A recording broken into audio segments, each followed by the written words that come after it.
ವೀಕ್ಷಕರೇ, ಮಮತಾ ಫುಡೀಸ್ಗೆ ಸ್ವಾಗತ ಸುಸ್ವಾಗತ. ಇವತ್ತು ನಾವು ಬೇಗ ಆಗೋವಂಥ ಬ್ರೇಕ್ಫಾಸ್ಟು, ನಾವು ಬೆಳಗ್ಗೆ ಟಿಫನ್ಗೆ ಏನು ಮಾಡಬೇಕು ಅನಿಸುತ್ತಲ್ಲ, ಸಾಯಂಕಾಲ ಏನು ಮಾಡಬೇಕು ಅನಿಸುತ್ತಲ್ಲ, ಈ ಥರ ನಾವು ಬೇಗ ಮನೆಯಲ್ಲಿ ಈಸಿಯಾಗಿ ಮಾಡ್ಕೋಬೋದು. ಒಂದು ಸಿಂಪಲ್ ಇಂಗ್ರೀಡಿಯೆಂಟ್ಸು, ಆದರೆ ಟೇಸ್ಟ್ ಮಾತ್ರ ನಾವು ತಿಂದ ಮೇಲೆ ಗೊತ್ತಾಗುತ್ತೆ ಎಷ್ಟು ಚೆನ್ನಾಗಿದೆ ಅಂತೇಳ್ಬಿಟ್ಟು. ಈ ರೆಸಿಪಿಯಲ್ಲಿ ನಾನು ತೋರಿಸೋ ರೆಸಿಪಿಯಲ್ಲಿ ನೀವು 2 ಥರದ್ದು ಮಾಡ್ಕೋಬೋದು. ನಾನೀಗ ತೋರಿಸ್ಕೊಡ್ತೀನಿ. ಫಸ್ಟು ಒಂದು ಬೌಲಲ್ಲಿ ಕಡಲೆಪುರಿ, ನಾವು ಮಾಮೂಲಿ ಕಡಲೆಪುರಿ ಎಲ್ಲ ಮನೇಲಿ ಇಟ್ಕೊಂಡಿರ್ತೀವಲ್ಲ, ಆ ಕಡಲೆಪುರಿನ 2 ಕಪ್ಪು ಕಡಲೆಪುರಿ ಹಾಕ್ತಾಯಿದ್ದೀನಿ ನಾನು. ಯಾವುದಾದ್ರೂ ಪರವಾಗಿಲ್ಲ, ಸಾಲ್ಟಿ ಆದರೂ ಪರವಾಗಿಲ್ಲ, ಮಾಮೂಲಿ ಆದರೂ ಪರವಾಗಿಲ್ಲ. ಅದು ಕಡಲೆಪುರಿ ಮುಳುಗೋಷ್ಟವರೆಗೂ ನೀರು ಹಾಕ್ಕೋಬೇಕು.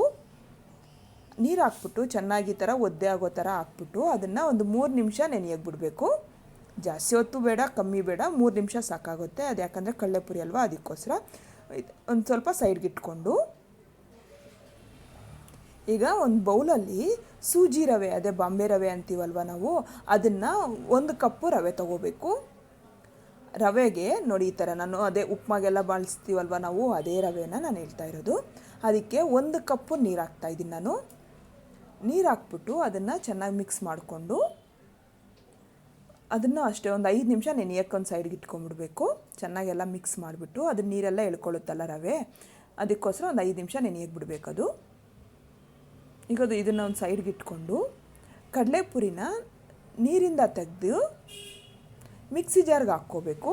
ತುಂಬ ನೀರೇನು ತೆಗಿಯೋದು ಬೇಡ, ಆದಷ್ಟು ಸುಮ್ಮನೆ ನೀರು ಕೆಳಗಡೆ ಎಲ್ಲ ಧೂಳೆಲ್ಲ ಬಂದುಬಿಡಲಿ ಅಂತೇಳ್ಬಿಟ್ಟು ನೀರು ತೆಗೆದಾಕ್ಬಿಟ್ಟು ಸ್ವಲ್ಪ ನೀರು ಹಾಕ್ಕೊಂಡು ನಾವು ಗ್ರೈಂಡ್ ಮಾಡ್ಕೋಬೇಕು. ನೋಡಿ ಈ ಥರ ತುಂಬ ನೈಸ್ ಅಂದರೆ ಈ ಥರ ಆಗುತ್ತೆ. ಅದು ಸ್ವಲ್ಪ ನೀರು ಹಾಕ್ಕೊಂಡೆ ನಾವು ಗ್ರೈಂಡ್ ಮಾಡ್ಕೋಬೋದು.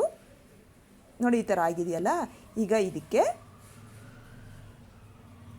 ನೆನೆಸಿರೋ ಅಂಥ ರವೆನ ಹಾಕಬೇಕು. ನೋಡಿ ನೀರೆಲ್ಲ ಎಷ್ಟು ಚೆನ್ನಾಗಿ ಅಬ್ಸರ್ವ್ ಮಾಡ್ಕೊಂಡಿದೆ ಅಂತೇಳ್ಬಿಟ್ಟು ಹಾಕ್ಬಿಟ್ಟು ಇನ್ನೊಂದು ಸ್ವಲ್ಪ ನೀರು ಮಿಕ್ಸ್ ಮಾಡಿ ಅದನ್ನು ನೈಸಾಗಿ ಗ್ರೈಂಡ್ ಮಾಡ್ಕೋಬೇಕು. ಈ ಥರ ಎಷ್ಟಾಗುತ್ತೋ ಅಷ್ಟು ನೈಸಾಗಿ ಮಾಡ್ಕೊಂಡ್ರೆ ಆಯಿತು. ಇವಾಗ ಇದಕ್ಕೆ ಮೊಸರು, ನಾನು 2 ಟೇಬಲ್ ಸ್ಪೂನಷ್ಟು ಮೊಸರು ಹಾಕ್ತಾಯಿದ್ದೀನಿ. ಮನೇಲಿ ಮಾಡಿರೋ ಮೊಸರು ಆದರೂ ಪರವಾಗಿಲ್ಲ, ಸ್ವಲ್ಪ ಹುಳಿ ಇದ್ದರೂ ಪರವಾಗಿಲ್ಲ. ಮೊಸರು ಹಾಕ್ಬಿಟ್ಟು ಒಂದು ರೌಂಡ್ಗೆ ಹಾಕ್ಕೊಂಡ್ರೆ ಆಯಿತು, ಅಷ್ಟೇ. ಈಗ ಅದನ್ನು ಒಂದು ಬೌಲಿಗೆ ತೊಗೋಬೇಕು. ಎಲ್ಲ ಚೆನ್ನಾಗಿ ಮಿಕ್ಸ್ ಮಾಡಿಕೊಂಡು ಈಗ ಇದಕ್ಕೆ ಉಪ್ಪು ರುಚಿಗೆ ನೋಡ್ಕೊಂಡು ಹಾಕ್ಕೋಬೇಕು. ಆಲ್ರೆಡಿ ಕಡಲೆಪುರಿಯಲ್ಲಿ ಇರುತ್ತಲ್ಲ, ಅದಕ್ಕೋಸ್ಕರ ಉಪ್ಪು ರುಚಿಗೆ ನೋಡ್ಕೊಂಡು ಹಾಕ್ಕೋಬೇಕು, ಜಾಸ್ತಿ ಹಾಕೋಕ್ಕೆ ಹೋಗಬಾರ್ದು. ಇದು ಅಡುಗೆ ಸೋಡಾ ಹಾಕ್ತಾಯಿದ್ದೀನಿ. ನೀವು ಈ ಪ್ಲೇಸಲ್ಲಿ ಏನೋನು ಹಾಕ್ಕೋಬೋದು. ಹಾಕ್ಬಿಟ್ಟು ಒಂದು ಪಿಂಚಷ್ಟು ಅಡುಗೆ ಸೋಡಾ, ಒಂದು ಚಿಟಿಕೆಯಷ್ಟು ಹಾಕ್ಬಿಟ್ಟು ಎಲ್ಲ ಚೆನ್ನಾಗಿ ಮಿಕ್ಸ್ ಮಾಡಿಕೊಂಡು ನೋಡಿ ಈ ಥರ ಇವಾಗ ದೋಸೆ ಹಿಟ್ಟು ರೆಡಿಯಾಗಿದೆ.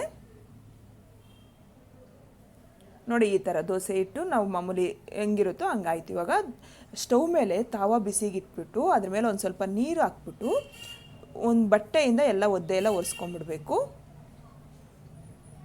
ಇವಾಗ ದೋಸೆ ಬ್ಯಾಟರ್ನ ನಾವು ದೋಸೆ ಹಿಟ್ಟು ರೆಡಿ ಮಾಡ್ಕೊಂಡಿದ್ವಲ್ಲ, ಅದನ್ನು ದೋಸೆಗೆ ಬಿಡ್ಕೋಬೇಕು. ತುಂಬ ತೆಳ್ಳಗೆ ಕೆಳ್ಕೊಬೇಡಿ, ಹಾಗಂತೇಳಿ ದಪ್ಪನೂ ಬಿಡೋದು ಬೇಡ.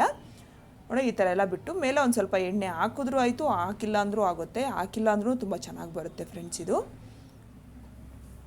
ಇದನ್ನ ಸ್ವಲ್ಪ ದೋಸೆ ಎಲ್ಲ ಆದಮೇಲೆ ನೋಡಿ ಈ ಥರ ನಾವು ಫ್ಲಿಪ್ ಮಾಡ್ಕೋಬೋದು, ಇಲ್ಲ ಒಂದೇ ಸೈಡು ಮಾಡಿಕೊಂಡು ತಿನ್ಬೋದು. ತುಂಬ ಸಾಫ್ಟಾಗಿ ತುಂಬ ಚೆನ್ನಾಗಿರುತ್ತೆ ಇದು. ನೋಡಿ ಈ ಥರ ಆಗಿದೆ, ಅಷ್ಟೇ. ಈಗ ನಾನು 2 ಸೈಡು ರೋಸ್ಟ್ ಮಾಡಿ ತೋರಿಸ್ತಾ ಇದ್ದೀನಿ ನಿಮಗೆ. ಈಗ ಇದನ್ನು ಒಂದು ಪ್ಲೇಟಿಗೆ ತೊಗೊಂಡ್ರೆ ಆಯಿತು. ನೋಡಿ ಇನ್ನೊಂದು ಸಲ ಅದೇ ಥರ ಮಾಡಿ ತೋರಿಸ್ತಾ ಇದ್ದೀನಿ ನಾನು. ತುಂಬ ಚೆನ್ನಾಗಿ ಬರುತ್ತೆ. ನೀವು ಬಿಸಿ ಬಿಸಿ ತಿನ್ಕೊತಾ ಇದ್ದರೆ ಎಷ್ಟು ದೋಸೆ ತಿಂತಾಯಿದ್ದೀವಿ ಅಂತ ಹೇಳ್ಬಿಟ್ಟು ಲೆಕ್ಕ ಇಡೋಕ್ಕಾಗಲ್ಲ, ಅಷ್ಟು ಚೆನ್ನಾಗಿರುತ್ತೆ. ಅಷ್ಟೇ, ನೀವು ಮನೇಲಿ ಟ್ರೈ ಮಾಡಿ. ಇಷ್ಟ ಆದರೆ ಲೈಕ್ ಮಾಡಿ, ಶೇರ್ ಮಾಡಿ, ನನ್ನ ಚಾನಲ್ಗೆ ಸಬ್ಸ್ಕ್ರೈಬ್ ಮಾಡೋದು ಮಾತ್ರ ಮರಿಬೇಡಿ. ಇದು ತೆಂಗಿನಕಾಯಿ ಚಟ್ನಿ ಆಗಲಿ, ಕಡಲೆಬೀಜ ಚಟ್ನಿಗಾಗಲಿ ತುಂಬ ಚೆನ್ನಾಗಿರುತ್ತೆ. Thank you.